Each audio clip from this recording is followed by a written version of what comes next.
Hello, everyone. Welcome to this brand new podcast segment called 1 Hour Conversation. I'm Mike from the YouTube channel. Did you see that? So feel free to subscribe to my YouTube if you haven't already. This series and this podcast is all around me talking to individual guests or guests. At times, you may see more than one person on here, where we're going to talk about everything and anything for 1 hour. The concept is pretty simple: 1 hour conversation. If me and my guest are in mid-conversation, at the timer hits 0.00 seconds, the conversation will cut. Even if we're mid-conversation, it will end. It'll keep things exciting, keep us on our toes, and again, we're going to talk about everything and anything. And today is the first ever episode and premiere of 1 Hour Conversation, so thank you so much for checking out this podcast. Really do appreciate it. Now, let's get on to the show. Today, the first ever guest on 1 Hour Conversation is my good friend, my brother, part of the family, Rashad G Reviews. Hey, Rashad, how you doing? Hey, what's good, bro? Happy to be here, man. Thank you for having me as your first guest, and I'm digging the new porn stash there, man. You know, it makes you look all professional and 80s and shit. You know, all you need is a damn fedora, man. You can go fight some crime. Shit. I'm not sure how good I'd be on the streets of fighting crime, I'll be honest, but I appreciate the compliment. Yeah, especially with a British accent, man. Like, dog, people just assume you can kick some ass, you know? Yeah. Maybe so. Yeah, But yeah. I want to give a bit context before we start. I just want to say to everyone that me and Rashad previously did record a 1 hour conversation. The audio was muffled. It was messed up, not on Rashad's part, on my part. So Rashad has kindly agreed to join me on a second 1 hour conversation. That original video you might actually see exclusively on Patreon. That won't hit YouTube or streaming platforms. Just for honouring Rashad as well, because Rashad was my first ever guest on Z Talks back in the day, bro. Nearly 3-4 years ago now. Yeah. And we've collabed multiple times since on respective channels, live streams. And man, I just appreciate you being my first guest. I couldn't think of anyone better. So I'm just really thankful that you spent a second hour to do this, my friend. Yeah, listen, hey, I'm all about you know, everything happens for a reason, and there's a reason why that recording came out the way it did. But this time it's gonna be dope. It's gonna be even better conversation. You know, we got about a million of these in us, man. We can have conversations all day, man, and each one will be more dope than the other. So it's all good, fam. Yeah, bro, no, I appreciate it. And I mean, we can probably talk for hours, especially on live streams we have in the past, Facts. you know. Facts. But I tell you what, I'm going to bring up something a little bit different, because we're not going to rehash the same conversation. We're going to talk about different things. But I've got some questions. The big one is, since we last spoke, I've now seen Sinners, which I know right now is your number one movie of 2025 at the time So of this far, recording. so far, it's the movie to beat. Yeah. Man, and I'll tell you this, I went to the cinema the other night with my family to see this movie, and it was packed. There wasn't a seat empty. Everyone seemed to be having a good time. I didn't hear anyone coming out of the cinema and say like, that was terrible, that movie, or I didn't like this and I didn't like X, Y, and Z. Everyone seemed to have a really great time. So do you think, now that Ryan Coogler has released this, it's doing really well at the box office, do you think we're going to see him drift away from Marvel? Or do you think Marvel are more inclined to like lock him in a contract to be like, wow, we're maybe sleeping on this guy a little bit?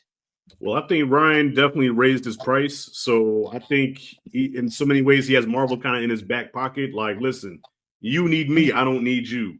You know what I mean? And I know that, you know, Marvel's used to locking down directors and, you know, kind of, I don't want to say slaving them, but, you know, you're under our umbrella and this is where you're going to stay. And Ryan Coogler says, no, because I can make original stuff and make money. So be careful how you talk to me. Be careful how you treat me. Yesterday's price is not today's price. So come correct, you know, and I love that, you know what I'm saying? Like he's proven that he is a force to be reckoned with in Hollywood. And I'm happy for the brother. Oh, bro, me too. And it's just cool to see someone who did a Marvel project go on to do something original and is crushing it at the box office. Right. For me, that's kind of like maybe how we see things, like sending a statement to the higher ups, right? And if he does drift away from Marvel, he's got great relationships with Michael B. Jordan, who's a top class actor. Right. Haley Steinfeld, of course, in this. Bro, even Delroy Lindo, I was like, wow, what's he Delroy doing in here? Lindo. Yeah. Dog, he's such an underrated actor, man. Delroy Lindo, Right. everything he's in, he's almost steals the show in every movie that he does. You know what I mean? So he's a criminally underrated actor. Mm-hmm. I agree, and I think he stole the show in Sinners as well. Like every time he was on, man, I was cracked up pretty much. Right, right. And yeah, I just really enjoyed the movie. I think my family enjoyed it a little bit more than me. But I think it's kind of a movie. I think on like a rewatchability factor, it may enhance the experience. Would you Okay. agree? Would you disagree? Or what's your thoughts on that? I think so because I've watched it twice already, and I enjoyed it more the second time. See, I think it's gonna be one of those where, upon rewatches, I think you'll catch more things that you didn't catch the first time, and you'll appreciate things more the second time around. But I loved it from the beginning. Like the first time I watched it, I fell in love with the movie. That's why I went to see it the second time, me and my daughter, and so you really didn't. So you didn't think it was a great movie? You thought it was a really good movie, but you didn't think it was great? So I gave it a 3.5 out of 5 stars. So I think it's a solid movie. I really enjoyed it. For me, I think on first watch, I've only seen it once. I think there was a little few things I was like, right, I would have liked a bit more vampire action, for Mm-hmm. example. I would have liked like the pacing to be just a tad little bit quicker here or there. Like Okay. nothing major, just like a few Okay. little gripes. Um, I think the trailer also showed too much. Um, I saw Perez's review and I was agreed with him because the twists and turns of right who becomes a vampire, who gets turned into one, was spoiled already. So it's kind of like that thing, like ticking the box, being like, right, I'm waiting for this moment to happen. I don't know when y'all gonna listen to me, but I done said so many times, stop watching trailers. Mm-hmm. Ever since I started watching trailers, bro, I've been having way better experiences. Even if the movie's not great, I still have a better experience with the movie because I don't know anything. You Right. know what I mean? And so it's just enhanced my theater going experience not watching trailers. So now you ask, well, Rashad, how do you do that? Because trailers come before the movie. Well, here's what I do. Before a movie starts, we have 20 minutes, 20 to 30 minutes of trailers, right? Right. So usually I come in around the 20, 25-minute mark. So by the time I walk into the room, it's like it's like at the end of the final trailer. And then we get Nicole Kidman walking her ass in the rain. All right. And then the movie starts. So that's how I avoid trailers, man. And even when I see somebody like Perez likes to post, say, when the new trailer drops, I said, nope, I ain't watching it. Superman just dropped last week. The trailer, haven't seen it. Nah. The new Mission Impossible, I have not seen one trailer for that movie. I've seen, what it is. You make a great point. Though I've seen bits and pieces of trailers, and like you, I'll maybe watch the first teaser Mm-hmm. just to kind of give me a bit of a sprinkling to be like, right, I'm going to Right. expect this. I think the thing with Sinners though is when I first saw the trailer, that first trailer was just in the cinema in general. Mm-hmm. So I was like, oh, okay, this looks like a cool movie, and that was the full trailer. Right. So at that point, I was like, damn, Yeah. I've seen it now. But I Right. didn't like actively seek out the full trailer and ruin that experience. I don't do that, but it just, Mm-hmm. like nowadays, I think with the internet, it just spoils everything, or they feel like they Mm-hmm. have to throw everything to sell a ticket.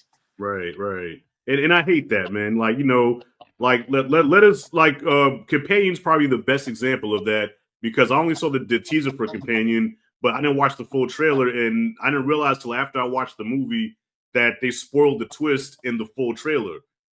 You know what I Yeah. mean? So when I saw it, I was like, oh snap. And it hit like I was in. But then when I watched reviews, they was like, well, it was in the trailer that she was and I said, why would they do that? See that's why I don't fuck with trailers, man.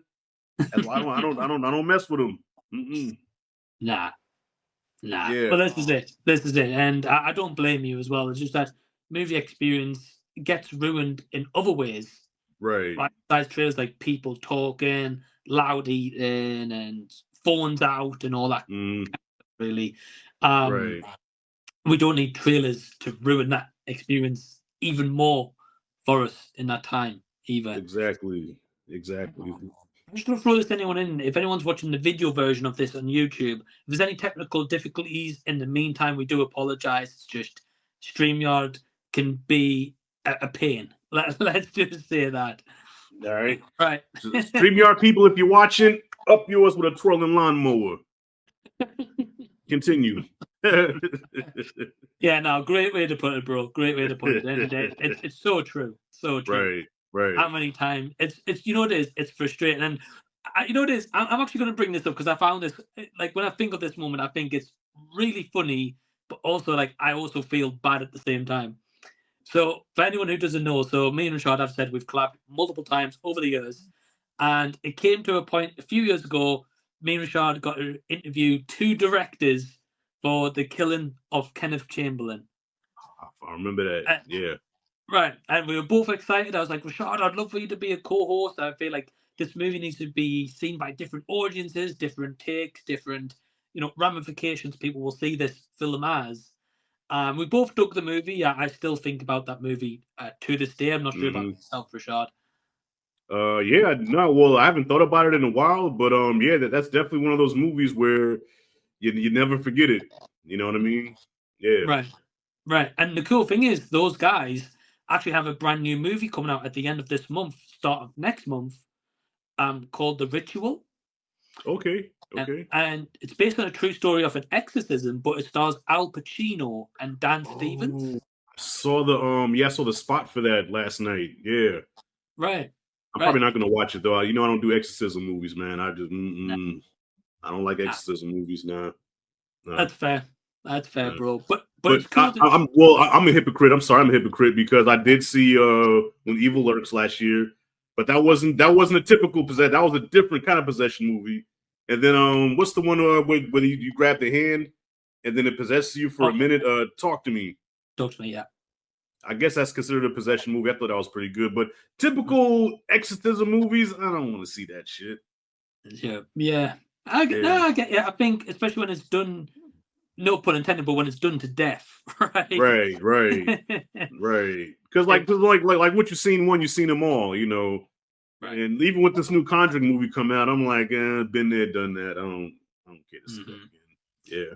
I don't know if you saw the last Conjuring movie, but I was not a fan of that one at all. So. Didn't see. I stopped that too. You did the right thing. Oh man, but I have to bring this story up anyway. So yeah, firstly, congrats to those guys. So it's cool to see that we checked out an indie production of theirs, and now they've got like Al Pacino in the movie and Dan Stevens. That's large, right? That's large, definitely. Yeah. But I remember when we were coming up to that time when we were going to interview those 2 guys, and we were both really excited. We kind of talked a little bit about before the stream, and we we're like, "Oh look, I'll ask a question, maybe you ask a question," and we structure it that way. We had this game plan all in motion. I hit the button to go live on YouTube. We went live. I think I started a quick introduction, and my feed completely cut out. Oh yeah, that's right. Yeah, I was left all alone for a minute, wasn't I? Right. Yeah. Yeah, so I'm like, yeah, so you guys like weather, And you know what it is, guys, fair play to this man who's my guest today, because if he didn't do streams and he wasn't really too familiar with live streaming and stuff like that, you may have froze, bro. For me, if I hadn't done that, I probably would have shit my pants at that moment, be like, what the hell do I do here? Yeah, but you carried it like a pro. Oh, thank you. Hey, sometimes you gotta do that, man. Be a team player. I mean, I played sports for a lot of years, so I know what it's like to, when a teammate goes down, to help out and do what I can to help us win the game. So that's what I did. Right, yeah. Bro. I appreciate it, and again, I still think about that moment so many times, and I just think I laugh, but I'm like, I felt so bad for Rashad. It just completely cut out. Hey, Mike, any other person, man, it would have been a Napoleon Dynamite moment. If you ever seen Napoleon Dynamite, where he just kind of stands there and he just like, and then takes off running. Yeah. Anybody else would be like, all right, guys, I'm out. And got the fuck up out of Dodge. Yeah. Bro, I mean, speaking of Napoleon Dynamite, there's actually an interesting discussion and question I want to ask you. So, Okay. speaking of Napoleon Dynamite, so that director, he hasn't done a movie in years, right? And then he comes back and recently did, I believe it was him, the Minecraft movie. Oh, that was him? I believe Really? that was him. Yeah, I could be Oh. wrong. I could be wrong, but I know the guy previously did Nacho Libre, Hmm. and I'm guessing it was Napoleon Dynamite as well. I could be completely wrong. Wow.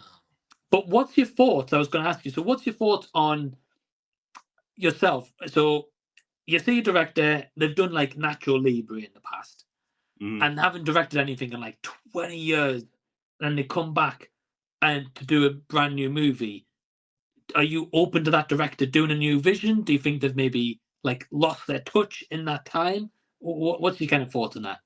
Well, I always expect a little ring rust. So, like, if it's a director that I really love and they take a lot of time off, I'm still gonna watch and support just because I love their work and I love, what they do as a director. But I expect some ring rust. I expect some, them not to be as sharp as they were on previous projects. I think Tarantino said it best when he said that he wanted to retire after making 10 movies because directors don't get better as they age. You know what I mean? Like it's sad when you see the decline of your favorite director, then you're like, what the fuck was that he just did? For example, The Irishman, right? I love Martin Scorsese. He's my favorite director, right? I put him and Spike Lee are like 1 and 2. Love Scorsese, but when he came with The Irishman, my feelings were hurt. I said, bro, what the fuck was that? That thing, Mike, that thing put me to sleep, man. It was 3.5 hours long, dog. I said, man, you couldn't tell the story in 2 hours. Like with Scorsese lately, all his movies been over almost 4 hours. Like, bro, like you're becoming a long-winded grandfather at this point, bro. I'm used to the quick pace Scorsese, thing that he does. Where his movies, like if you watch Goodfellas goes by like that.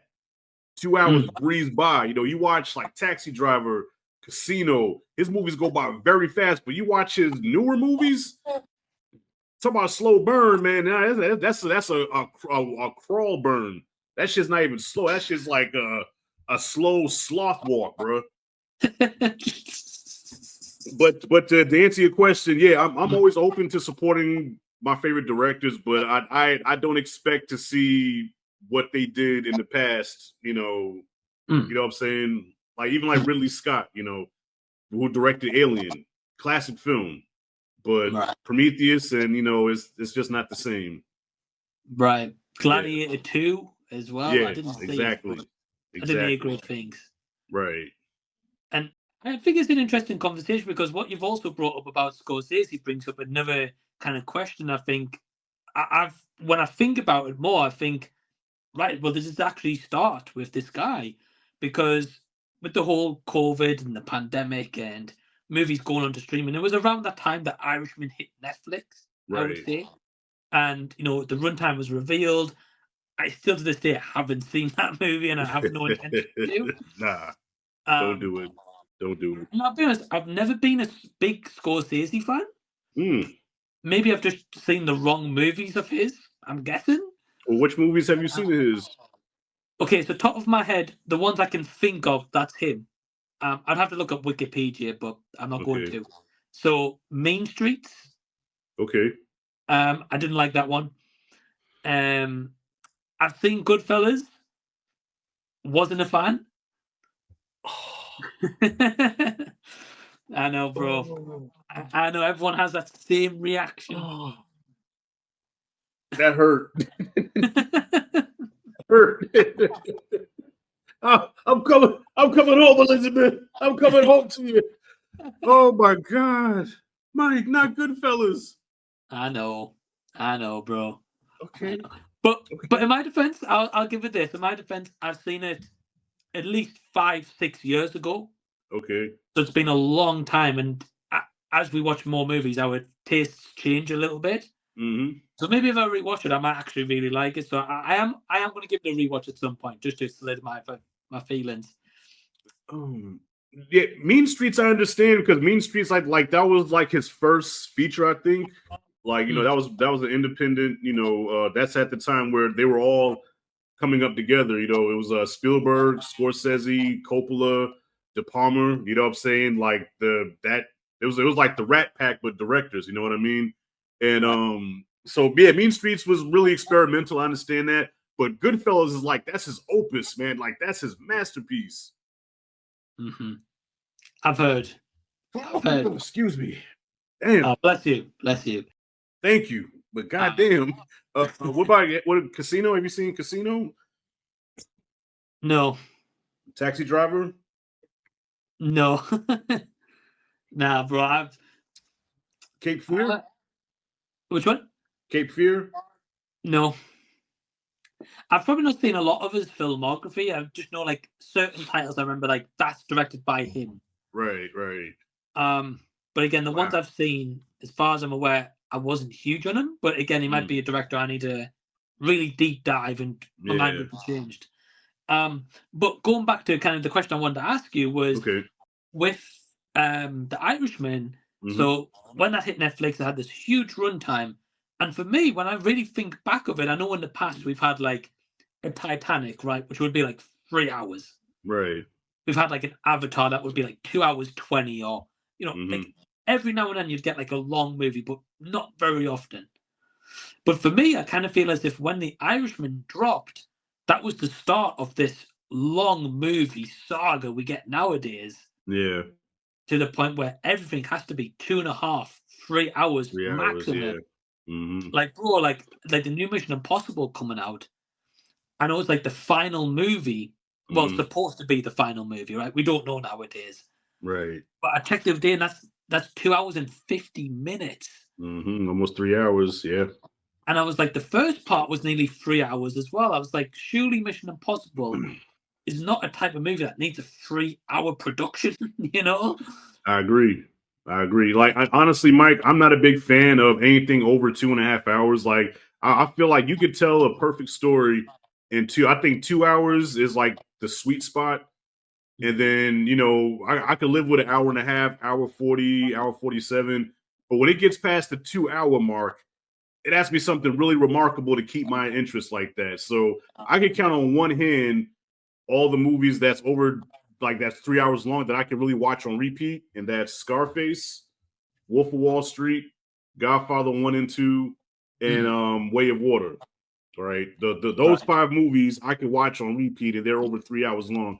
But typically, I'm like, you don't need to be that long, man. You don't need to be that long. I'm not a fan of it. No. Me neither, bro. Unless you've got a really good story to tell. Right. And, it's like, for example, Sinners, I think was like 2 hours and 15 minutes. Something like that. Yeah. But at least that movie is an original concept. You've got to explain the time period, all the characters, like the whole plot, the twists, the turns. There's more to that movie than just a simple vampire tale as such. There's more to it, I felt. Whereas Mission Impossible, I know it's like a spy, espionage kind of movie, but I mean, the story itself wasn't complex. The Dead Reckoning Part 1.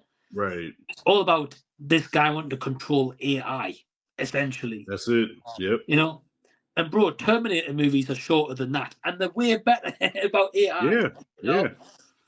And I think too is that I think directors are given now more freedom to make the movie as long as they want, because you mentioned Terminator, right? So Terminator 2, I think the original cut was like 2.5 hours. So if you watch the director's cut is long as shit. But honestly, I'm not a fan of the director's cut. As much as I love T2, I prefer the theatrical version because it cuts the fat, it gets to the point, it tells a story that it needs to tell.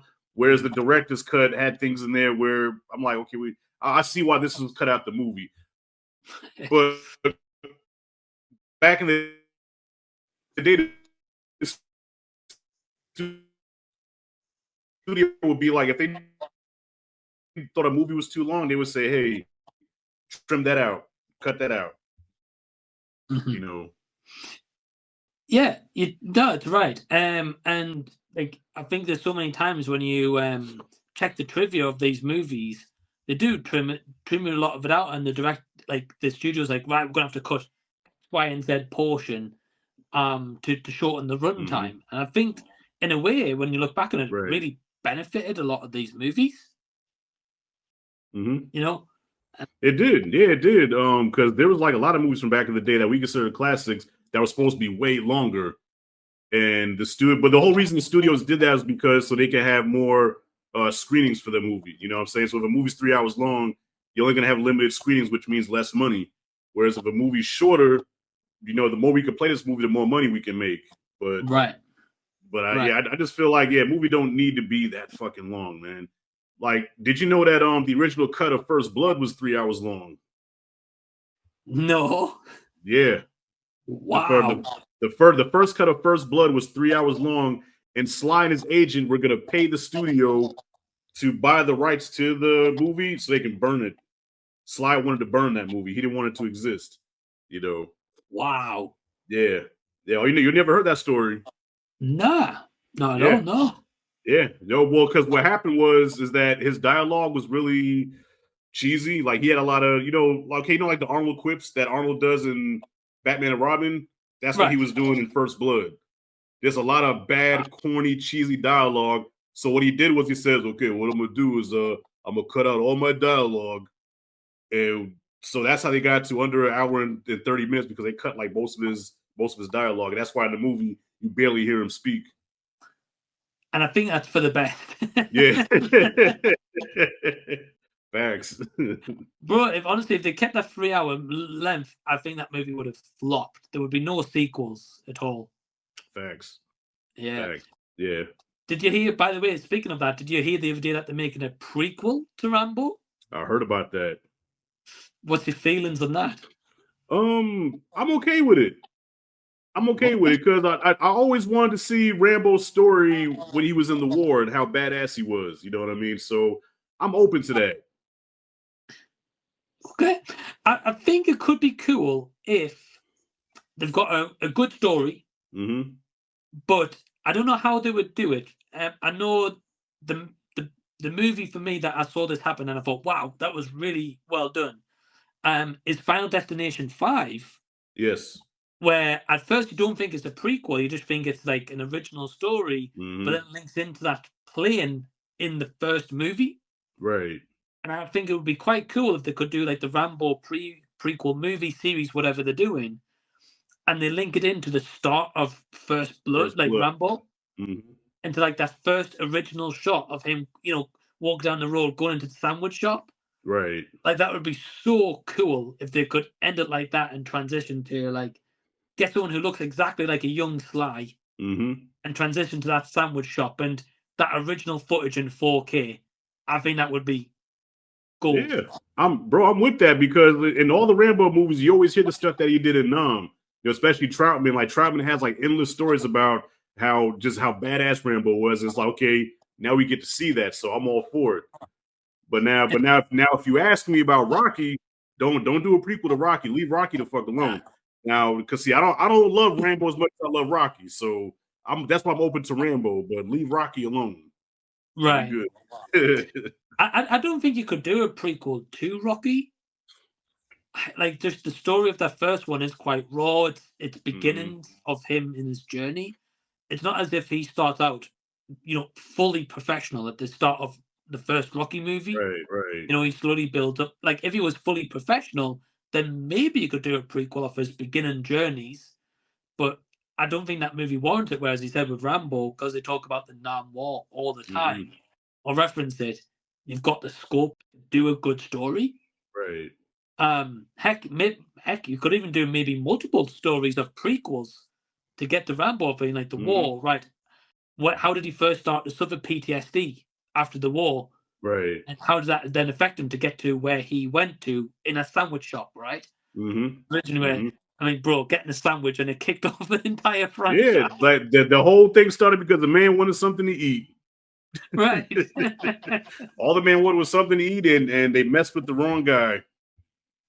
Bro, yeah. Yeah. Literally, it's crazy. Right. It's a sandwich out of all things. Yeah, man. I was just watching I watched the last one. I don't know if you ever talked about. We did talk about Last Blood, because we did a whole stream about it. Yeah, I rewatched that on Netflix, man. I'm like, damn, this movie still holds up, man. I think Last Blood is very underrated too, as far as you talk about like the best Rambo movies. Like, it's not a traditional Rambo movie. He doesn't have like the headband and the long hair and stuff. But man, that movie was so dope though, man. I love Mhm. Last Blood. Yeah. Oh, it's gory for sure, and Mm-hmm. I think at that point it was just like, right, let's just go balls to the wall and go all out in this different Right. concept, and yeah, like it was kind of like Rambo meets Home Alone, pretty much. It was. It wasn't even the ending. Yeah, even the ending, because the last Rambo movie prior to that was supposed to be like the send off to Rambo, where you see him finally walking home. But I think the ending on Last Blood was more effective because it's like all this carnage, everything that's happened, and then we see him finally resting in the rocking chair, just rocking back and forth, man. Like, I don't know, it's like that moment of he's finally at peace. He's Right. about dead, but he's finally at peace after he's got the blood on him and everything, but the brother's finally at peace. And I think that was a perfect way for the character to go out. Yeah, and I think that's a movie franchise where they shouldn't do another one after Last Blood, Right. especially when you call it Last Blood. You know, Exactly.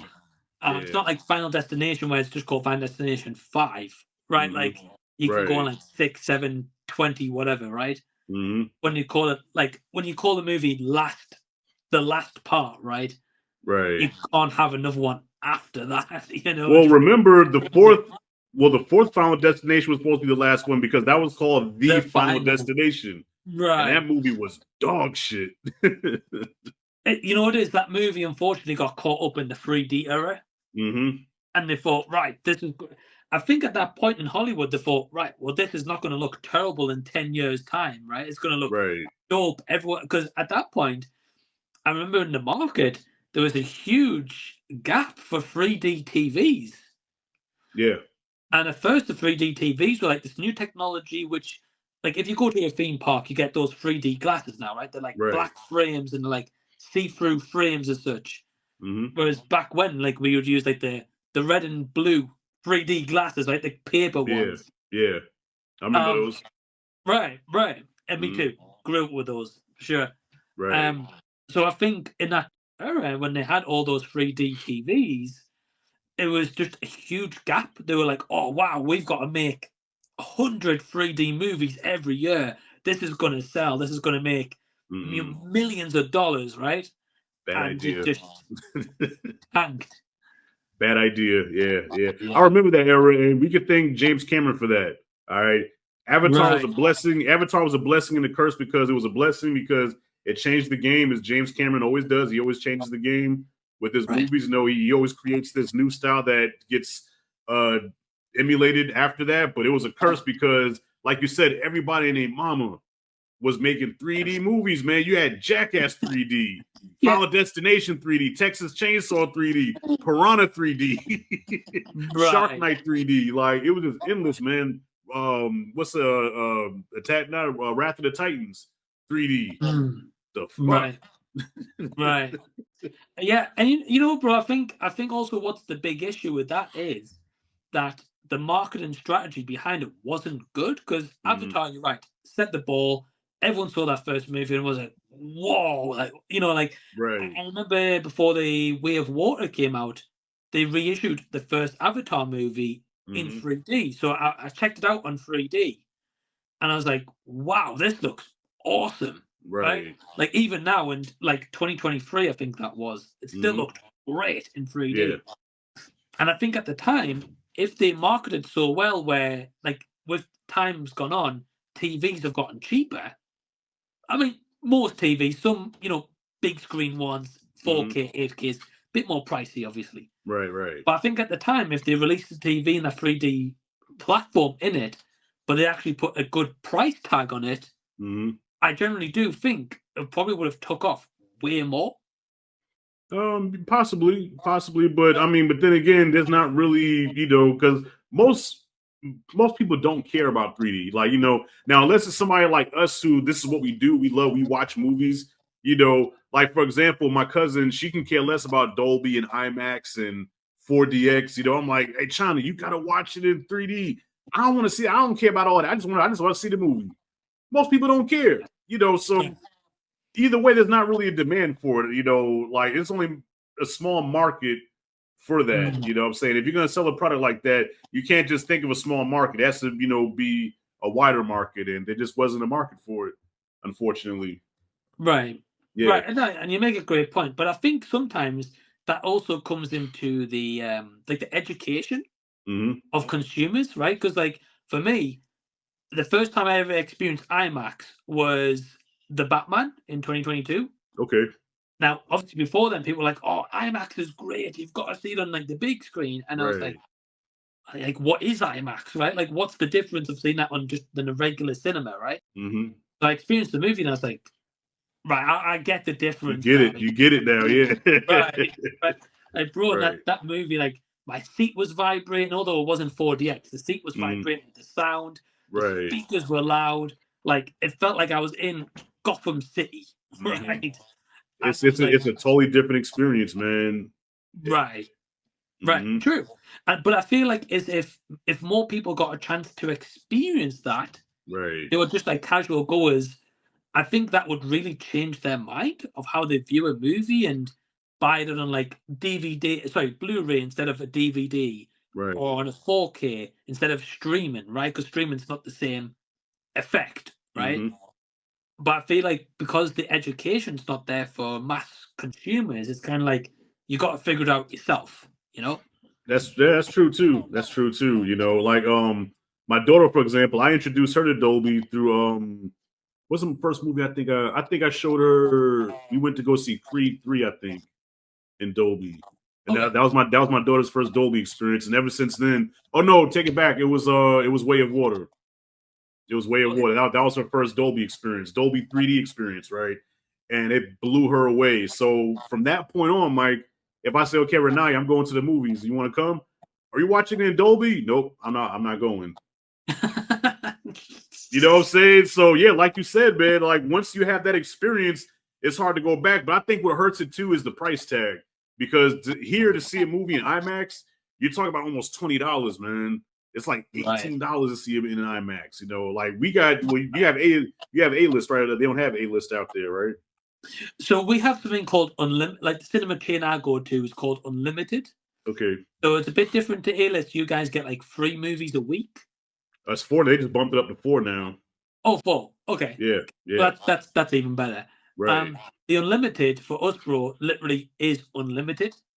So if I wanted to, I could go to the cinema 6 times every single day, and it Right. costs no extra to do that. Which is great, right? Like Yeah. it's fantastic if you missed out on like 7 movies in that week. You'd be like, oh, go see them all, and it's all on my pass, right? Right, right. But you have to pay a little bit of an uplift fee if you want to see it in like a 4DX or an IMAX. Okay. A normal IMAX ticket here is about £20, which is about maybe $32. Yeah. It costs. Yeah, it does. It does. Yep.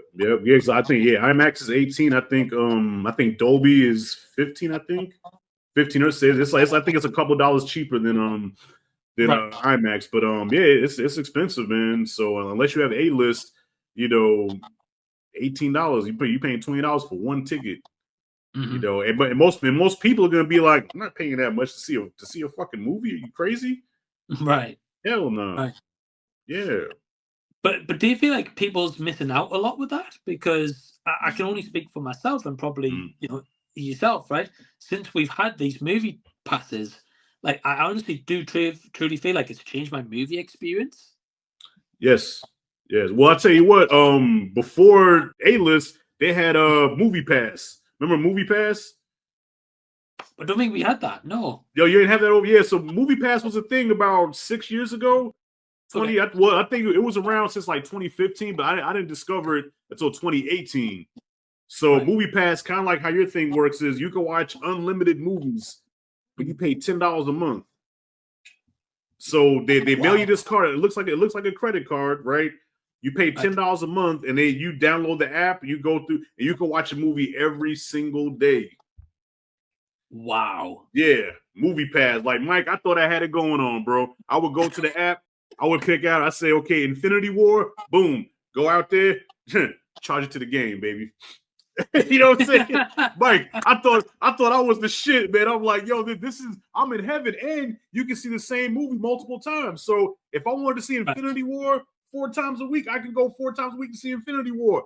It was the best thing ever. But the business model was not, it was terrible. So for the consumer, we're like, this is a steal. But the company's not making no money. The company's losing money.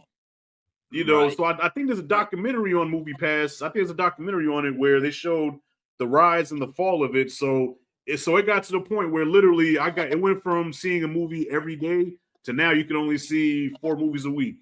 Okay, cool. I can live with that. Then it went from 4 movies a week to, okay, now you can't see the biggest release that came out that week. So I first started seeing that when Fallout came out, Mission Impossible Fallout, which was the movie of the week. I couldn't see it. They said, nope, you can't see that one, but you can see this movie, or you can see Upgrade. You know, I'm like, I don't want to see Upgrade. I want to see Fallout. You know, and then it got to the point, Mike, where they got it down to 2 movies a week, but they picked which movie you can see. Yeah. So instead of you choosing what you want to see, okay, out of the 8 movies that's released, we're gonna limit it to these 2. You can only see these 2 movies. Yeah. And then after that, man, it just went belly up, and the whole thing just fell apart. And now my Movie Pass card they ain't worth a hill of beans now. But yeah, one time, man, Movie Pass was the shit. I miss it. And do you still have the card?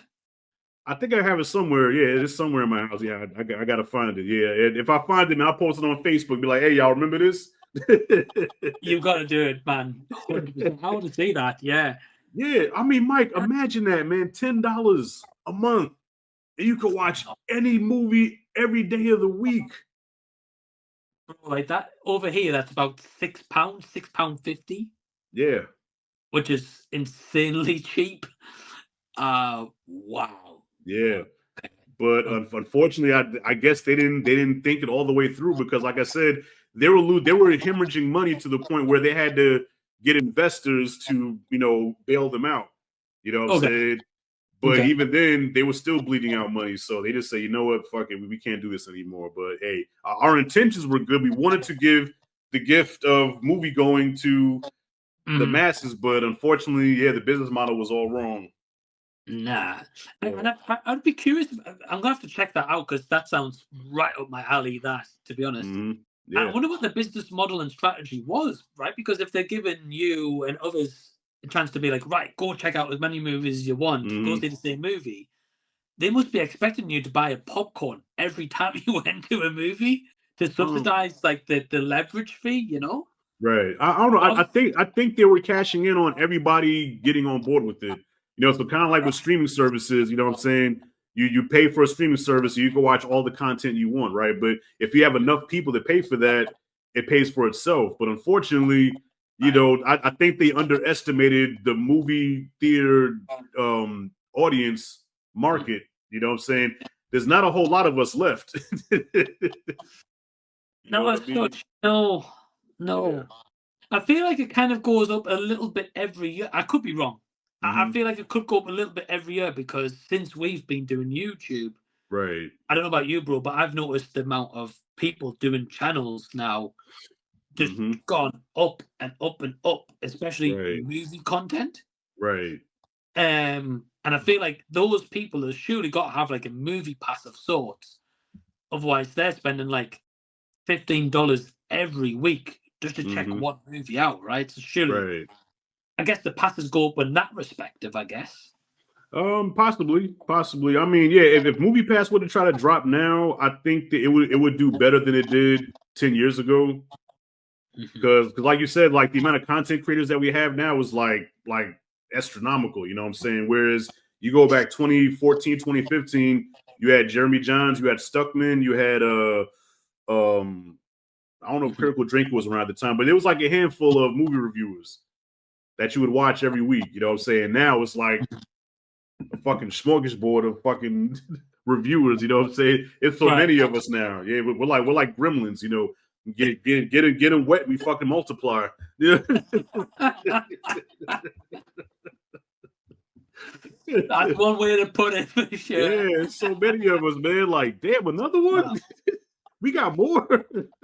Yeah, yeah. Yeah. Man. It's true. It's true. So I was speaking about this with with a close friend recently who we know, Mhm. like Ryan from Real Talk with Ryan, Okay. from Florida as well. So Mhm. he's collabed with us a few times. But I was saying to him the other day, I was like, the other day I put like a movie review out a few weeks ago. Sorry, and I was like, I went on YouTube and I was like, out of interest, I wonder how many people's reviewed this movie besides me and Mhm. besides like you, Perez, and Right. people in like the community, right? So I went on and I saw like page after page after page of Mhm. videos. So I decided to click on like a random one or two of them to be like, well, I wonder what this girl's about, right? Or I wonder what this guy's about. Like, what's their thoughts? How's their camera Right. setups? Like, Right. how's their presentation style? Are they like interesting? Are they not so interesting? Blah blah blah, right? Mhm. And don't get me wrong, anyone could say that about my channel, right? They could come across mine and be like, I don't like this guy, I don't like his setup, whatever, right? Yeah. Everyone's each to their own, right? I've got it. Yeah. Oh, bro, I had a comment on one of my videos a while ago being like, oh, look at this guy and his kitchen setup back there. Oh man, I've had people talk about my setup. You know, the poster I had. I had an Infinity War poster over here before. Yeah, you just got a fucking Marvel poster, man. You probably like Star Wars too. Fucking dork. I'm like, you know, like that's an insult. Yes, I love Star Wars. Fuck. Yeah. Right, right, exactly. And Mhm. some of these people pick on backgrounds when people leave like hate comments and stuff. Right, right. Bro, that comment though about the kitchen setup, I was like, who has this as a kitchen setup? Yeah, yeah. Bro, I who's like it. got I the like your setup, man. Shit. thanks, bro. Thanks, bro. Yeah. But I was thinking to myself, I was like, who has Blu-rays in their kitchen? Right, right. Not me. I don't know anyone with Blu-rays in their kitchen. Man, Mike. You know what I want to do. You know what I want to do. Sometimes when people do shit like that, I be wanting to go on their page, right? And 9 times out of 10, when people that say that shit, when you look at their profile, they have like probably 2 or 3 subscribers. They have no content, and then you look at their playlist. Their playlist is fucking like dorkish, you know. And Right. I be wanting to put them on blast so bad, be like, this is the person that had the nerve to speak on my channel, and I want to show their profile. I want to do Right. it so bad, but you know, my mama raised me better than that, man. Mama raised me better than that, so I'm a spare them. But yeah, I'll be tempted. I be Right. wanting to do that. Oh no, like I completely get that as well. And there's Mhm. been a lot of times like you have gone onto their profile to be like, right, well, if they're saying that about my video, but what's their content like? Right, You know? And you're right, 9 times out of 10, it's someone no subscribers, nothing. like not even a picture, right? Just Nope. like a letter Mm-hmm. in the circle picture. Or Yeah. if they've got videos, it's not even their content. It's like Mm-hmm. other people's content. So I'm like, Right.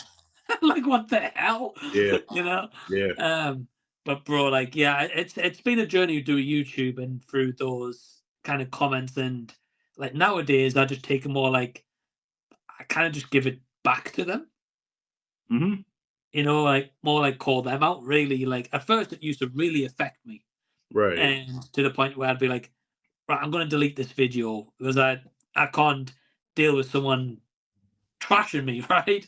Yeah. Yeah. Uh, but then obviously as time's gone on, I've been like, yeah, screw them. It's so easy to block someone nowadays. Right. It's pretty good. You got to think too. A lot of times it'd be bots too. You know what I'm saying? It'd be them bots or whatever. And Right. yeah, it used to fuck with me a little bit, but now I'm so numb to it, Mike, where I just be like, you know what? Thanks for clicking on my face. I don't Yeah. like you. Well, you clicked on my face, man, so you got me the view. Yeah. Thank you. Right. Right. Yeah, Bro, yeah, like, I love it.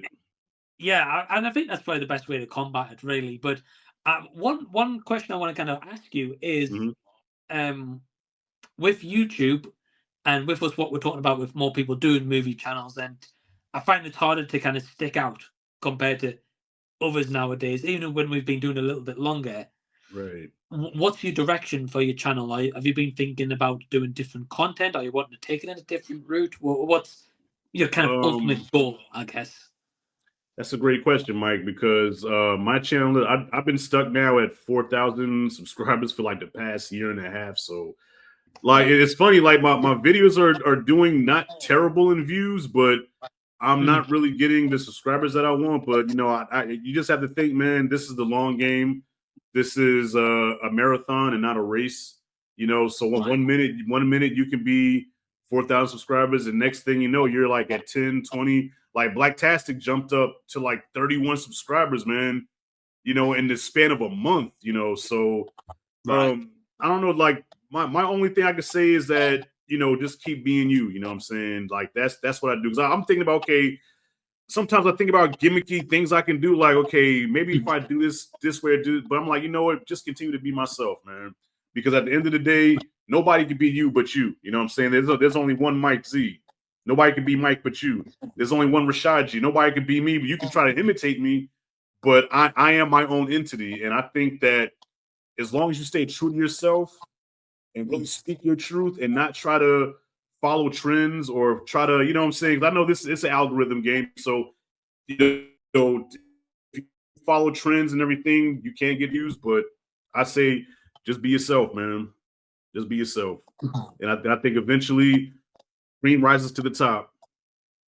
Right. Yeah. And I think that's a really great way to put it. And I think nowadays, sometimes it can feel quite easy to get lost in that. Mhm. You know, like, you're right. I think sometimes you see a trend and you're like, yeah, what if I jump on that? Right. Like, how well will it do? And like, I know you said in the past you used to do like trailer reactions, and then Yeah. you kind of went like, nah, not for me, It's really. not me. Not me. Yeah, it's not me. No, no. And you know what chaps my ass too, man. What I see people do, is that they'll to get quick views. What they'll do is they'll record like in the movie theater. That they'll record a scene from the movie and then they'll post it as a short, and then Right. that shit just like it just takes off. You know what I'm saying? Like when one of our peers did that. I don't want to put him on blast, but if he ever watches, he knows what I'm talking about. And I said this to him as well. You know, don't pimp yourself out. You know what I'm saying? Have people come to your channel to see you. When you do something like that, when you record a scene from a movie, and then you say, "Hey, this is the greatest scene in the movie," and it gets like like over 11 million views. Okay, yeah, your subscriber count done went up. You got over 1 million views on that, but that wasn't you. You just took a camera into a theater and record, and you got stolen content. Right. And you feel okay. Like, I don't want subscribers that way. To each his own, though. But listen, if my subscriber count jumps 5,000 subscribers, that's because they came to see me, not because I did some cheap shit to get quick views. You know what I'm saying? That just ain't me, man. Nah. Mhm. Nah, me neither. And you know, bro, like Yeah. I agree. You know, fair play to the person who did that, right? And then Mhm. got away with that, right? We're not going to name them, but you know, Yeah. we both like the guy. Don't get me wrong, but yeah, I get what you're saying. Oh, And you know what I'm talking about. yeah, I know who you're talking about. Yeah. No, I called him out. Don't worry, man. I DM'd him. I said, man, come on, bro. Come on. Right. Really? Right. Yeah. But no, I get you though. Like, I think it's one of those where sometimes you can take that kind of quick way as such, Mhm. but then it's kind of the repercussions sometimes of that. Like Mhm. if YouTube find that and say like, well, actually, that's not yours, Right. demonetize your channel, delete your Mhm. channel, Get a but strike. also, but Yep. also, bro, like, what's to stop them calling the police Yeah. because you've pirated a movie, right? As such. Exactly. Now, Exactly. obviously, I hope it never goes that far. We both like the guy, but we don't want anything bad to this Right, person. right, We right, don't right, blame right, them. right, right. But it's still one of those that, like, it's thinking about the repercussions of just that Mhm. one. Like, so what's crazy to me, I'm going to actually mention this because I don't know if you know this or if many people actually knew this because I personally didn't until I found out. So my ex girlfriend used to work at a cinema chain here in the UK, and I was kind of like being like, oh, at the time, I was like, oh, what's the inside scoop? You know, like, what's the secrets that don't see in the movie cinemas that, you know, as a customer, I'll never get a chance to check out, right? Right, right. And she was telling me at the time that, you know, when like before the movie starts and it has like Avengers Endgame on the screen, and they might have Mhm. like the age rating next to it, and it'll tell you like if it's got some like violence in it or blood, gore, that kind of rubbish, right? Right. That essentially, if people take a picture of that or they record that, that's also classed as pirating the movie. Mm-hmm. Mm-hmm. But I never knew that, and I was like, Yeah. wow, like, you know, how many times you're like, cool, I'm checking out Avengers right now. He's the title. Right. Yeah, bro, it blew my mind. Yeah. Yeah. Listen, when it comes to that copyright shit, like it's serious, man. They don't fuck around. Right. So yeah. Hopefully, nothing like that happens, to that person. But I told him, I said, bro, I said, you ain't gotta do that, man. You don't have to do that. It may feel good, like, wow, I got so many subscribers now, and I got it. Yeah, but you're on steroids. It doesn't count. It doesn't count, man. Like you're Ivan Drago juicing right now. No, it does not count. Right. Yeah. Bro, I had to throw in a Rocky reference. I know I can't help it, right? It's Mike. It's in my DNA, bro. Like throughout the day, and my daughter, it drives my daughter crazy because she's like, Dad, oh my God, do you have to quote a movie every time? I said yes, because it's part of my DNA. Right. I quote movies all day long, Mike. I can't help it, bro. Especially like the iconic lines. I mean, I know you've got that canvas in your background there of Rocky and Apollo Creed, right? Yep. And sometimes I'll scare my daughter, right? She'll be in the car with me, right? Then I'll just bust out, like, it'll be quiet, and I'll be like, what's the matter with you? Dad, really? God. Oh, man. That's funny. Yeah, man. What would you say? Okay, well, speaking of kids, right? So I don't have kids at this moment in time, but I know you've also got two. Mm-hmm. What would you say is their favorite movie? Well, my daughter's favorite movie is The Wiz. The Wiz? The Wiz. You ever heard of The Wiz? It's the black version of The Wizard of Oz. Oh, okay. Yeah, okay, yeah. So Michael Jackson is the Scarecrow, Diana Ross is Dorothy, Nipsey Russell is the Tin Man, and it's scored by Quincy Jones. He did the score for the movie, and Richard Pryor plays the Wizard of Oz. Yeah. Wow. Okay. Yeah. You've never heard of The Wiz, really? Nah. Have you seen the OG Wizard of Oz? Yes. Okay. I'm not sure if you're gonna be a fan of this movie. It's kind of a cult movie, but I say it's worth watching at least one time, man. I mean, when did it release? I'm guessing 20 plus years, right? 1978, a year before. Yes, this was before Michael Jackson became your color. Back then, he looked like me. He was